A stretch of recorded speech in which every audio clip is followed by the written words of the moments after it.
नमस्कार दोस्तों, स्वागत है आप सभी का ऑनलाइन बोर्ड स्टडी चैनल में।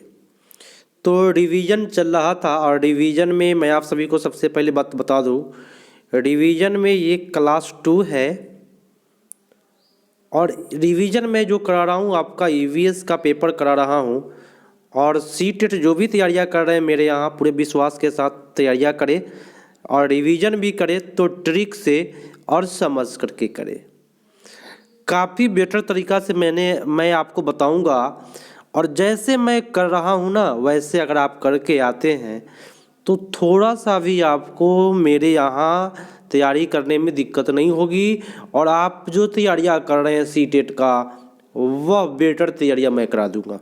एक गारंटी है और फ्री है, ठीक है। तो आज का जो रिवीजन क्लास है वो दूसरा रिवीजन क्लास है जो 17 जनवरी 2022 का पेपर लेकर के आया हूँ। तो शुरू करते हैं देर ना करते हुए और पूरे ट्रिक का इस्तेमाल करेंगे। सबसे पहले तो भाई ऑब्जेक्टिव टाइप क्वेश्चन पूछता है ईवीएस में, ठीक है। लेकिन भाई आप लोगों को भाई पेडागोजी में और बेटर तरीका से बताऊंगा, आप लोग जवाब दीजिएगा। प्रथम प्रश्न है कि राजमा चावल और छोले भटूरे किस राज्य के सामान्य लोगों का सर्वप्रिय भोजन है? बताइए। राजमा चावल छोले भटूरे अगर कभी भी पूछे मेरे प्यारे साथियों क्या करके आइएगा।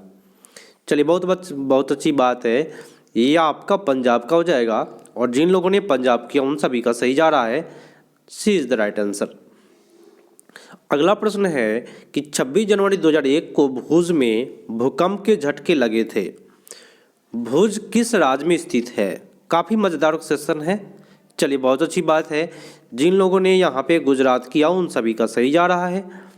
भुज जो है वो गुजरात में है। जो 26 जनवरी जो तो झंडा आंदोलन होता है 2001 को, उस दिन भूकंप के झटके आए थे जो नामी झटके के नाम से जाना जाता है।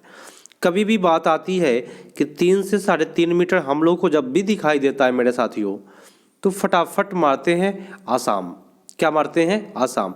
क्योंकि 3 से 3.5 मीटर की ऊंचाई या 10 से 12 फीट कहे, फीट में बोलेगा तो ऐसे बोलेगा कि बांस की ऊंचाई पर जो घर बनता है वो आसाम में बनता है। इसका कारण जानते हैं क्या है? कि यहाँ पे अधिक बारिश होती है, बाढ़ की समस्या बनी रहती है बारिश के कारण। तो सबसे बेटर जो होगा आपका बी होगा। जिन लोगों ने बी किया उन सभी का सही जा रहा है। और ये अगला प्रश्न है और ये प्रश्न जो है मेरे साथियों मैं आपको बताऊं कि न्यूमेरिकल टाइप क्वेश्चन है जो काफ़ी बार आप लोगों ने बोला सर न्यूमेरिकल टाइप क्वेश्चन कराइए, तो उसका व्यवस्था तो मैं कर रहा हूँ। थोड़ा सा व्यवस्था में टाइम लगेगा, लेकिन मेरे साथियों मैं आप सभी को बताऊँ वो व्यवस्था देखिए डिस्प्ले छोटा होने के कारण मैं नहीं बता पाता हूँ, नहीं तो बेटर तरीक़ा से और बताऊँगा आपको। मैथ भी मैं आपको बेटर बता दूँगा। यहाँ भी आपको न्यूमेरिकल टाइप है, लेकिन इसको करना क्या है मैं आपको बता देता हूँ कि 15.5 गुना 110/1000 आप कर लेंगे, डिफरेंट रूप से आपका उत्तर आपके हाथों में आएंगे, ठीक है। चलिए, तो जब आपके उत्तर आपके हाथों में आएंगे तो क्या आएंगे? हो सकता है आंसर भाई गलत भी हो सकता है, लेकिन आप लोग सही सही बनाइएगा तो शायद उत्तर आप लोगों का सही जरूर जाएगा। तो आंसर कुछ भी दिया उससे कोई मतलब नहीं, जितना बताया गया उतना आप करिए, आपका आंसर जरूर आएगा, ठीक है। चलिए अगला प्रश्न है। अब आइए बिना न्यूमेरिकल का क्वेश्चन है। क्वेश्चन कहता है सुनिएगा कि मुख्तारपुर पोचमपल्ली जिले का एक गांव है। क्वेश्चन पूछेगा आपसे, क्या पूछेगा मेरे साथियों? देखिए मेरे यहाँ अगर पढ़ाई करने आए हैं तो सबसे पहली बात कि मैं ट्रिक से बताऊंगा। दूसरी बात कि अगर मेरे यहाँ अच्छा करना चाहते हैं और एक बार में आपका सीटेट निकल लेगा, उसके लिए कॉपी और कलम रखें और कोई चीज़ जो मैं बोलूँ उसको ज़रूर नोट करें। कैसे? तो लिख लीजिए मुख्तारपुर किस जिला में पड़ता है? तो याद रखिएगा मुख्तारपुर पोचमपल्ली जिले का एक गांव है। क्वेश्चन पूछ देगा पोचमपल्ली जिले का गांव कौन सा है, तो आप मुख्तारपुर करके आइएगा, ठीक है। ये नोट करने वाली बात है, जो नहीं नोट करेगा ना वो फेंकाएगा, बहुत जल्दी फेंकाएगा। सीटेट भाई काफ़ी लोग बैठते हैं, लेकिन 3% रिजल्ट आता था मेरे समय में। अब तो ठीक है रिजल्ट, लेकिन आप लोग भाई अच्छा करना है, नौकरी लेनी है 7वें चरण में। सुन लीजिए मेरी बात ध्यान से। तो सीटेट में आपको 105 से कम अगर होता है तो नौकरी में थोड़ा सा खतरा बनेगा, ठीक है। 100+ होना चाहिए, सीधी सी बात है। 100+ रहे तो नौकरी में आपका खतरा नहीं होगा, नौकरी जल्दी लगेगी, क्योंकि मेरिट जो है वह सीटेट पर बन रहा है। तो कह रहे हैं कि मुख्तारपुर पोचमपल्ली गांव है, इस ज़िले में ज़्यादातर लोग परिवार बुनकर है, बुनकर बोलते हैं जो कपड़ा सिलाई का काम करते हैं या कपड़ा बनाते हैं, उनके द्वारा बुने गए कपड़ों को पोचमपल्ली कहते हैं। भाई ये पोचमपल्ली कहाँ पे है? देखिए मेरे दोस्तों, पोचमपल्ली पहले जो आता था हम लोगों को टाइम में आंसर, ये आंध्र प्रदेश में आता था। इसका कारण ये है मेरे दोस्तों कि आंध्र प्रदेश में पहले आता था। इसका कारण ये है कि आंध्र प्रदेश से तेलंगाना अलग नहीं हुआ था, लेकिन आजकल जो पोचमपल्ली पूछ रहा है मेरे साथियों, वो तेलंगाना करके आते हैं, तभी आपका सही जाएगा, नहीं तो आंध्र प्रदेश आपका गलत हो जाएगा। तो जिन लोगों ने यहाँ पे सीख किया उन सभी का सही जा रहा है, और आप लोग तैयारियाँ अच्छे से करते रहें, दिक्कत आपको मेरे यहाँ नहीं होने वाली है। और अगला प्रश्न आपकी स्क्रीन पर मौजूद है और आप लोग भी तैयार हैं। भाई क्वेश्चन बता दीजिए कि नीचे दिए गए किस शहर में केवल एक प्रकार के खजूर ही वृक्ष दिखाई देते हैं? एक प्रकार के खजूर के ही वृक्ष दिखाई देते हैं, तो आपका उत्तर क्या होगा आप लोग बताइए। मेरे साथियों, पिछले क्लास में मैंने आप लोगों को बर्लिन बता दिया था, जो बर्लिन नहीं है मेरे साथियों, बर्लिन आप कभी भी करके नहीं आएगा, खजूर की बात कभी भी करेगा तो मेरे प्यारे साथियों आपका उत्तर अबू धाबी ही जाएगा सही। ठीक है, तो Abu Dhabi is the right answer. जिन लोगों ने अबू धाबी किया उन सभी का यहाँ पे सही जा रहा है। ठीक है, अगला प्रश्न है और पूरे प्रेम से मज़े से अच्छे से पढ़िएगा कि भोपाल गांधीनगर के ठीक पूरब में है। बहुत अच्छी बात है। आप कहिए सर कैसे अच्छी बात है, तो मैं आपको बता देता हूँ कि आपका भोपाल बीच में है तो गांधीनगर आपका इधर पश्चिम साइड में है। तो कह रहे कि भोपाल जो है वह गांधीनगर के ठीक पूरब में है। यहाँ पे गांधीनगर है तो इसके पूरब में क्या है? भोपाल है। तथा बंगलुरु भोपाल के ठीक दक्षिण में, बंगलुरु एकदम दक्षिण में है। ऐसे बंगलुरु के सापेक्ष गांधीनगर की दिशा, इसका दिशा पूछ रहा है, तो इधर हो गया उत्तर और इधर हो गया क्या? पश्चिम। तो क्या मारिएगा? उत्तर पश्चिम मारिएगा, नहीं मारिएगा? ठीक है, तो आपका उत्तर होगा उत्तर पश्चिम। अगला प्रश्न है दोस्तों, भाई पीतल पूछ रहा है। पीतल का नाम है ब्रास और एक होता है ब्रांज। मैं दोनों क्लियर करा देता हूँ अभी। अगर ब्रांज पूछे तो आप तांबा प्लस टीन मारिएगा, सीयू प्लस एसएन बोलते हैं, एसएन बोलते हैं टीन को। ब्रांज पूछे तो, लेकिन ब्रास पूछता है तो तांबा और जस्ता मार के आएंगे तो आपको कहीं भी प्रॉब्लम नहीं होगा। यहाँ पे तांबा बोलते हैं कॉपर और जस्ता का मिश्रण होता है पीतल। ठीक है, जिन लोगों ने सीख किया उनका सही जा रहा है। और अगला प्रश्न आपकी स्क्रीन पर है कि हमारे देश में एक ऐसा राज्य है जहाँ के लोग नारियल और टेपियोका को अपने घरों के आंगन में उगाते हैं और इन दोनों का उपयोग करके अपना स्वादिष्ट भोजन तैयार करते हैं। यह राज्य है। तो आपको पता है कि नारियल टेपियोका और घर के आंगन की बात करता है तो कभी भी हम केरला करके आएंगे, तो कहीं से भी आपको कोई प्रॉब्लम नहीं होगा और आप 100% सही उत्तर पर जा रहे हैं। ठीक है, एक बार आप सभी से रिक्वेस्ट है मेरे साथियों कि अभी तक लाइक नहीं किए हैं ना दोस्तों, तो लाइक कर दीजिए। मेरा सेशन और मेरा वीडियो काफ़ी यूज़फुल होता है और उन लोगों के लिए जो मेरे यहाँ पूरे विश्वास के साथ पढ़ाई कर रहे हैं, आप जाइए एग्ज़ाम दीजिए और रेगुलर क्लास मेरा ज्वाइन कीजिए। एक क्लास तो आपका 9:30 पर है मॉर्निंग में और एक क्लास शाम को 7 बजे है। तो दोनों लाइव आइए, देखिए सर्च करके कि चल रहा है तो देख लेंगे, क्योंकि इधर थोड़ा सा मैं डिस्टर्ब रहूँगा क्योंकि मेरा जो शादी का जो डेट है मैं आप लोगों को बता देता हूँ, वह 3 दिसंबर को तय हुआ है, जिसके वजह से थोड़ा सा मैं कोई क्लास मिस हो जा रहा है। ठीक है, चलिए, लेकिन मैं कोशिश करूँ कि आपको पूरा का पूरा क्लास उपलब्ध कराऊँ। चंगपा आदिवासी लोग हैं जो पर्वतों पर रहते हैं। सुनिएगा, यह बड़े त्रिकोणीय आकृति के टेंटों का उपयोग रहने के लिए करते हैं। टेंट ऐसे लगाते हैं लोग, टेंट रहने करते हैं। उन्हें अत्यधिक ठंड से बचाते हैं और इन टेंटों की डिजाइन है, कितना वर्ष पुराना टेंट का डिजाइन है। टेंट ऐसे बनता है दोस्तों, आपको पता है। और ये लोग चंगपा जनजाति का जो टेंट बनाते हैं याक के बाल से बनाते हैं। क्या बनाते हैं? याक के बाल से बनाते हैं चंगपा जनजाति के लोग। और या जहाँ जो उसको चंगथा कहते हैं, चंगथा बोलते हैं उसको, वहाँ का जगह है, ठीक है। लेकिन यहाँ होगा कि 1000 वर्ष से भी पुराना है यह बनाने का टेंट डिजाइन। जिन लोगों ने ये किया है उन सभी का सही जा रहा है, बाकी आपका ऑप्शन यहाँ गलत है। अब हमारे देश में राज्यों की संख्या आपसे पूछी जा रही है, क्या करके आइएगा। तो हमारे देश में अभी जो राज्यों की संख्या है वह कितनी है, इसमें तो भाई आपका ऑप्शन में कोई नहीं, आपको 28 ही मार के आना होगा। तो ऑप्शन पर ध्यान दीजिएगा कि 28 दिया या 29 दिया, ठीक है। तो उस अनुसार आप लोग कर लीजिएगा। और एग्ज़ाम देने से पहले मैं आपको बता दूं कि गूगल एक बार सर्च कर लीजिएगा और देख लीजिएगा कि हमारे देश में कितने राज्य और केंद्र शासित प्रदेश हैं, क्योंकि ये कभी कभी बदल जाते हैं। कब बदल जाए, कब सरकार संशोधन कर दे, इस पर ध्यान रखिएगा। चलिए, नीचे दिए गए इन 3 राज्यों के एक समूह को चुनिए जिनके सभी राज्य समुद्र तट बंगाल की खाड़ी पर है, बताएं।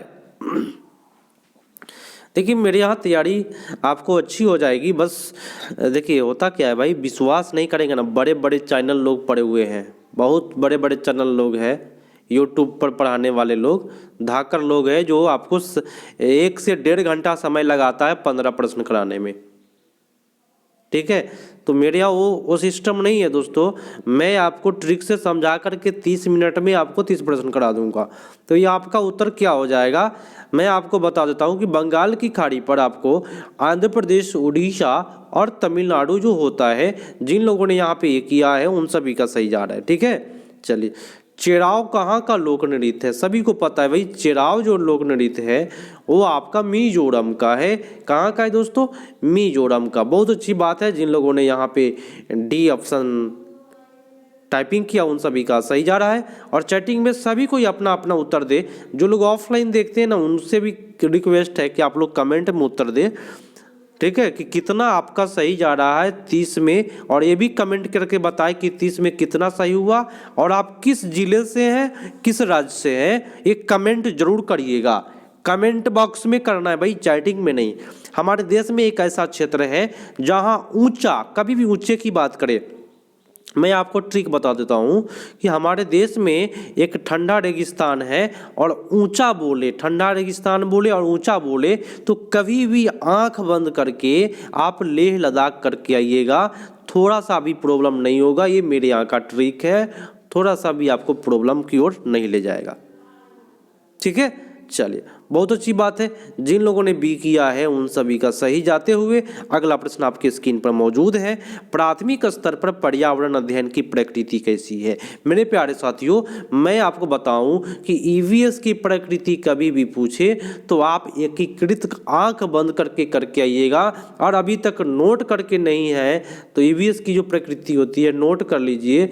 ईवीएस की प्रकृति बोले तो पर्यावरण की प्रकृति एकीकृत है। नोट मारिए फटाफट। ये क्वेश्चन चाहे जो हो जाए, हर साल हर पेपर में ये आता है प्रश्न। ये आपका कूट है और सबसे पहले कूट को हम लोग क्या करते हैं, ऐसे देख लेते हैं कि भाई ये कूट है तो ऐसे देख लेना है। अब सही करना है कि कौन कौन से सही है, क्योंकि अगर इसी में मार देंगे सही तो आपका ऑप्शन ए हो गया। जैसे कि हम ये सही मार दिए तो ए हो गया और ए वाला कूट में आपका 2 ही है, ठीक है, तो ये आपका गलत हो जाएगा। इसीलिए आप कूट को देख करके तब जवाब देने की कोशिश करें। क्वेश्चन कहता है कि दिए के कथनों में कौन सा ईवीएस सीखने के लिए राष्ट्रीय पटचर्या रूपरेखा 2005 की सिफारिश है। सीखने के लिए स्कूल, घर और समुदाय के बीच सुनिश्चित सीमाएं होना, ये आपका गलत है। सीमाएं कभी भी नहीं होना चाहिए, आपका गलत बोला। रटकर सीखने को, कई सर रटकर तो वही गलत होता है, लेकिन रटने को आप हतोत्साहित कर रहे हैं तो ये आपका पॉजिटिव की ओर जाता है। किताब की शिक्षा से प्रस्थान, देखिए कहिएगा सर किताब की शिक्षा से हम प्रस्थान करेंगे, नहीं भाई, लेकिन करना है दोस्तों। किताबी नॉलेज से बाहर जाना है, उसी को कहते हैं किताब शिक्षा से प्रस्थान। बच्चे में स्कूल के जीवन को स्कूल के बाहरी जीवन से जोड़ना अच्छी बात है।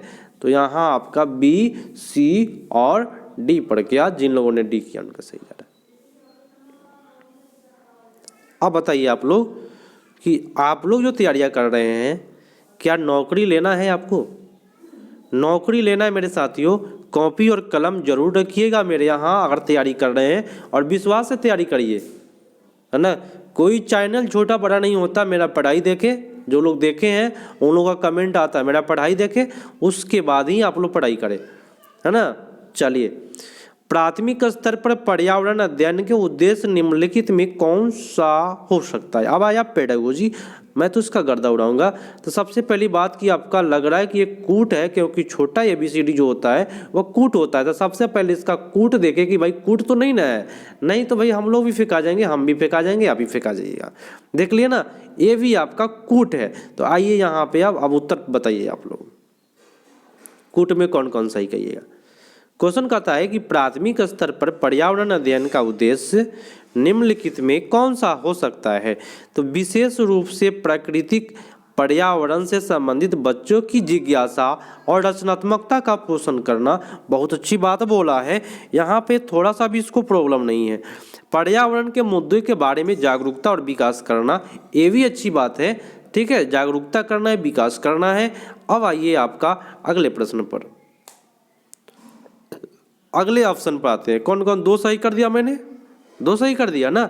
चलिए, कह रहा है कि बच्चों को खोजपूर्ण और व्यवहारिक गतिविधियों में शामिल करना है। ये 2000 NCF 2020 की नीति है कि खोजपूर्ण पर जोर देना है, ठीक है। ये आपका सही जा रहा है। बच्चे के ज्ञान को एक निश्चित निकाय आपका प्राप्तकर्ता के रूप में देखना, ये आपका नेगेटिव है, इसलिए हम इसको नहीं करेंगे। तो A, B और आपका C सही जा रहा है। कोई दिक्कत किसी को, ठीक है। इसलिए मैं आपको बोला हूँ कि कोई चैनल छोटा बड़ा नहीं होता, बस आपको समझ में आनी चाहिए मेरा क्लास, और मेरा क्लास आएगा समझ में अगर आप देखेंगे तो। कहेंगे नहीं वो बड़का बड़का जो चैनल है वहाँ कहीं नहीं देखेंगे, तो भाई वहाँ पे मैं आपको बता दूँ 25,000 स्टूडेंट लाइव देखते हैं, 50,000 स्टूडेंट लाइव देखते हैं। क्या आप बताइए टोटल पास करते हैं? टोटल पास कर जाते हैं? नहीं करते हैं ना। तो इसीलिए आपको विश्वास रखना है हम पर और तैयारियां करनी है मेरे यहाँ। प्राथमिक स्तर पर पर्यावरण अध्ययन की शिक्षा शास्त्र के संबंध में निम्नलिखित में कौन सा कथन सही है। भाई हम कभी भी करेंगे तो बाल केंद्रित ही मार के आएंगे, चाहे दुनिया पलट जाए। हम लोग सीटेट में किताब वाला नहीं मारेंगे ऑप्शन, और इसमें कोई भी आपका ऑप्शन सही नहीं है, ठीक है। चलिए अगला प्रश्न है कि प्राथमिक स्तर पर EVS सिखाने की प्रक्रिया शिक्षकों के लिए चुनौतीपूर्ण है। चुनौतीपूर्ण कैसे है भाई, आप बताएं। तो बच्चे के लिए रचनात्मकता और पहल करने के लिए भाई सबसे बड़ा चुनौती होता है कि बच्चा मेरा रचनात्मक कैसे बने। ये बहुत बड़ा चुनौती होता है शिक्षकों के लिए, बहुत अच्छी बात है और इसका चुनौती है। लेकिन बच्चे द्वारा रटकर सीखने के लिए चुनौती नहीं है भाई, बच्चा रटकर सीख रहा है, चुनौती नहीं है। अवधारणा का वर्णन करना, यहाँ पे रटना भाई गलत है, यहाँ वर्णन गलत है, और एकमात्र शब्द यहाँ पे संसाधन है, ये भी आपका यहाँ पे गलत हो गया। तो सबसे बेटर आपका उत्तर गया A, ठीक है। अगला प्रश्न आपके स्क्रीन पर मौजूद है कि निम्नलिखित में कौन सा EVS सीखने की अधिकतम सुविधा प्रदान कर सकता है, बताए। EVS बोले तो पर्यावरण सीखने के लिए सुविधा कौन देगा। तो संदर्भ पुस्तकें, पाठ्य पुस्तकें की परीक्षा यहाँ पर तो नहीं करेंगे। विवरण मैंने आपको दो चीज़ नेगेटिव बोला। अब बताइएगा सर, आप लोग बताइए, आप लोग भी टीचर है ना। संदर्भ पुस्तकें मारेंगे कि कहानियाँ और व्याख्यान रहता। यहाँ पे यदि व्याख्यान रहता तो हम इसको नहीं करते, लेकिन आख्यान रहे तो बहुत अच्छी बात है, आपका सबसे बेटर B पड़ जाएगा। कोई दिक्कत किसी को नहीं होगा। अगले प्रश्न पर आ जाइए। आप लोग एक बार लाइक कर देंगे तो बहुत अच्छा, एक बार आप लोग अभी लाइक कर दे, चैटिंग बॉक्स को इस प्रकार से क्लिक करिए, काटिए और लाइक करके फिर से चैटिंग बॉक्स में आ जाइए। आप लोग सपोर्ट करिए, मैं आपको फुल सपोर्ट दूंगा। निम्नलिखित में कौन सा प्राथमिक स्तर पर पर्यावरण अध्ययन के पाठ्यक्रम का विषय है। देखिए पर्यावरण अध्ययन, जिन लोगों ने यहाँ पे उत्तर आना आप लोग का शुरू हो चुका है, तो पर्यावरण अध्ययन का जो पाठ्यक्रम का जो विषय है, जल संरक्षण नहीं है मेरे दोस्तों, परिवहन नहीं है, हमारा स्वभाव नहीं है, परिवार और दोस्त है। एक किया है जिन लोगों ने, उनका सही किया है। और ये आपका फिर से आया कूट को अच्छे से कूटा जाए और मज़े से पढ़ा जाए। क्वेश्चन कहता है कि EVS सीखने में क्रियाकलाप को करके सीखना का अनुभव प्रदान करने के लिए आयोजित किया जाता है। तो साइकोमोटर कौशल विकसित करने के लिए, जोड़ तोड़ कौशल विकसित करने के लिए अच्छी बात है, करके सीखने के लिए सही बात है, लेकिन याद रखने की क्षमता को नहीं भाई, याद रखने वाली बात तो भाई नेगेटिव है। तो आपका उत्तर ए, बी और सी जाएगा। ठीक है, चलिए जिन लोगों ने ए किया उन सभी का सही जा रहा है। और अगला प्रश्न भी शायद आपका कूट ही है, तो इसको अच्छे से देख लीजिए कि भाई कूट तो है तो कूट है। अब आइए जवाब दीजिए आप लोग कि कौन सा आपका सही जाएगा। चलिए कूट मैं दिखा दे रहा हूँ ताकि आप लोग भी गलती ना कर पाए। चलिए क्वेश्चन कहता है, सुनिएगा कि बच्चे ईवीएस के सार्थक सीख दी जा सकती है यदि गतिविधियां आयोजित की जाती है ना, गतिविधियां के बाद चर्चा की जाती है। तो भाई गतिविधियां आयोजित करने के बाद क्या करना है, गतिविधियां पर चर्चा करना है भाई।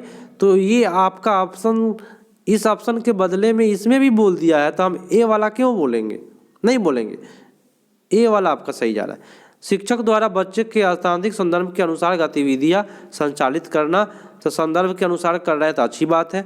बच्चे द्वारा डिजाइन किए गए समूह कार्यों का शिक्षण द्वारा बढ़ावा दिया जाता है, ये भी अच्छा बात है। तो ए ऑप्शन केवल नहीं करेंगे और बी, सी और डी करके आ जाएंगे, आपको दिक्कत नहीं होगा क्योंकि तीन ही ऑप्शन आपका कूट में है। तो कूट देख करके जवाब देना पड़ता है। ठीक है, अगर 4 ऑप्शन रहता तो चारों ऑप्शन करते, लेकिन कूट के हिसाब से मैंने एक को हटाया, तब मेरा जवाब जो गया वह बी, सी और डी पड़ गया। जिन लोगों ने बी किया उनका सही जा रहा है। अगला प्रश्न, एक सेकेंड, हाँ प्रश्न है थोड़ा सा टेढ़ा है, कोई दिक्कत नहीं। पौधे विषय के मुद्दे को बच्चे के संपर्क हो सकते हैं यदि बच्चे को थीम आधारित वर्कशीट दी जाती है, तो वो थीम आधारित दी जा सकती है। पर्यावरण मुद्दे बच्चों के लिए सार्थक तब होता है मेरे दोस्तों जब उसको भ्रमण पर ले जाएंगे। कहाँ ले जाएंगे, भ्रमण पर ले जाएंगे, टूर पर ले जाएंगे। सबसे बेटर आपका है कि क्षेत्र भ्रमण मुद्दे के इर्द गिर्द आयोजित किए जाते हैं, सबसे बेटर बी पड़ गया। अगला है जो आपका कूट है, देखिएगा काफ़ी मज़ेदार है। क्वेश्चन कहता है कि ईवीएस पाठ्यपुस्तकों के अलावा निम्नलिखित में कौन सी ईवीएस सीखने के अधिकतम उपयोगी साधन हो सकते हैं। तो ट्यूटर कभी भी नहीं होगा भाई, ट्यूटर जो है बच्चों के लिए नहीं होता है। तो आपका ए समाचार पत्र हो जाएगा, सर्वेक्षण हो जाएगा, समुदाय का सदस्य हो जाएगा। तो ए, बी और डी आपका ऑप्शन नंबर ए में झलक रहा है। जिन लोगों ने ए किया उनका सही गया। अगला है कि भोजन थीम से संबंधित सामाजिक सांस्कृतिक मुद्दों को प्रभावी ढंग से सीखा जा सकता है। समुदाय के सदस्य के माध्यम से सर्वेक्षण किया जाता है, क्षेत्र भ्रमण से नारे लगवा करके। अब बताए क्या क्या करिएगा ताकि बच्चा अच्छा से सीखेगा। और शायद ये भी कूट है, तो सबसे पहली बात कूट को देख लीजिए कि भाई कूट में कह क्या रहा है, आप जवाब देने की कोशिश करें। तो भाई नारे लगाने से कुछ होने वाला है, ठीक है, तो ये आपका गलत है। क्षेत्र भ्रमण ठीक है, सर्वेक्षण सही है, समुदाय के सदस्य सही है, तो आपका ए, बी और सी पड़ जा रहा है। चलिए जिन लोगों ने ये किया उनका सही किया। अगला भी कूट है, कूट देख लिए, आप जवाब दीजिए। भाई कूट इतना परेशान किया ना, बहुत लोगों को फेल करने का कारण कूट हो गया पिछली बार। लेकिन भाई कूट को कूट देना है अच्छे से। कैसे कूटना देखिए मैं बता देता हूँ आपको। ईवीएस मैं जैसे करूँगा वैसे करिएगा। ईवीएस सीखने के लिए समूह कार्य को बढ़ावा दिया जाता है। सबसे उपयुक्त कारण बताइए। तो ईवीएस में सहपाठी बने हमारे दोस्त लोग तो होते हैं, सहपाठी अधिगम को बढ़ावा देता है, बच्चे के बीच सामाजिक संपर्क को सुधारता है, बच्चे के बीच सहयोग की भावना बढ़ाता है। लेकिन ईवीएस सिखाने के लिए एकमात्र गलत है। तो क्यों हम भाई कूट से डरेंगे भाई, क्यों डरेंगे भाई कूट से, कोई दिक्कत है नहीं। चलिए जिन लोगों ने ये किया उनका सही जा रहा है यहाँ। और अगला प्रश्न है, और ये कूट नहीं है, सबसे बड़ी खासियत है कूट नहीं है। आकलन में स्व आकलन, मैंने आपको बताया था, रिवीजन वाली क्लास चल रही है मेरे यहाँ, तो इसको मैं बताया था अच्छे से। स्व आकलन के बारे में ट्रिक बताया था। के रूप में आकलन क्या आता है, स्व आकलन जो होता है के रूप में होता है। क्या होता है, के रूप में होता है, के बारे में होता है। दो याद रखें, के रूप में, के बारे में। उसको कहेंगे स्व आकलन। ठीक है, चलिए बहुत अच्छी बात है। तो आप नोट कर लीजिए, स्व आकलन रहे तो आप क्या करके आइएगा के रूप में।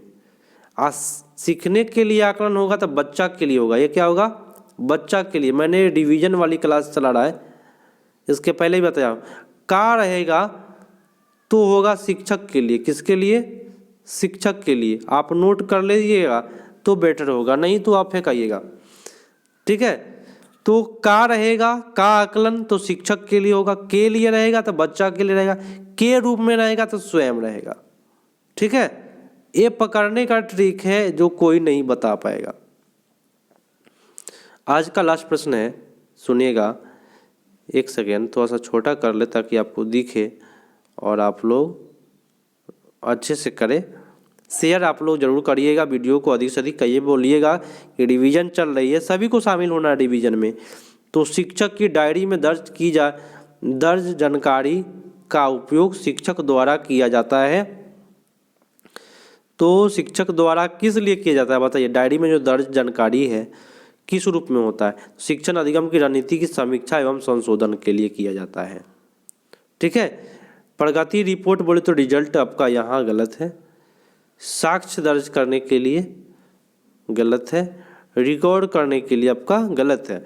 समीक्षा होता है, जो भी आपका रिपोर्ट है समीक्षा होता है, संशोधन किया जाता है उसमें। ठीक है, तो दोस्तों आज के लिए आज जो था, मेरे साथियों रुकिएगा, मेरी बात ध्यान से सुन लीजिए, उसके बाद आप चले जाइएगा।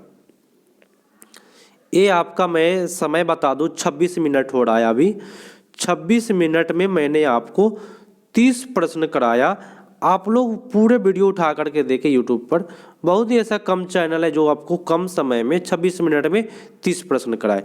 15 प्रश्न मैं आपको बता दूं, 15 प्रश्न कराने में 1 घंटा लगा देता है कहीं कहीं चैनल में। तो आप लोग उसका समय आपका खा रहा है। तो वैसे लोग भाई वहाँ पे भीड़ लगी रहती है। 15 क्वेश्चन पर 1 घंटा का समय, आपका समय बर्बाद हुआ। तो दोस्तों करना क्या है दोस्तों, रिवीजन मेरे यहाँ जो लोग कर रहे हैं ना, जो लोग पढ़ लिए हैं, वो लोग रिवीजन जरूर करके जाए मेरा क्लास, तो आपका बेटर होते चलेगा, हमेशा के लिए हो जाएगा। ये तो 17 जनवरी का पेपर। तो आज के लिए इतना ही दोस्तों। आप लोग शेयर करिए, थोड़ा सा अपने फ्रेंड को बोलिए कि यहाँ चल रहा है धांसू क्लास, और लाइक करके जाइए। सब्सक्राइब नहीं किए हैं दोस्तों, सब्सक्राइब करके एक बार घंटी बजा लीजिए। जब भी लाइव आऊँगा आपको नोटिफिकेशन आधा घंटा पहले, 30 मिनट पहले मिल जाएगा। आराम से आप लाइव देख सकते हैं, कोई दिक्कत नहीं होगी, फ्री है, कोई दिक्कत नहीं है। मिलते हैं दोस्तों अगले पार्ट में, तब तक के लिए धन्यवाद, जय हिंद।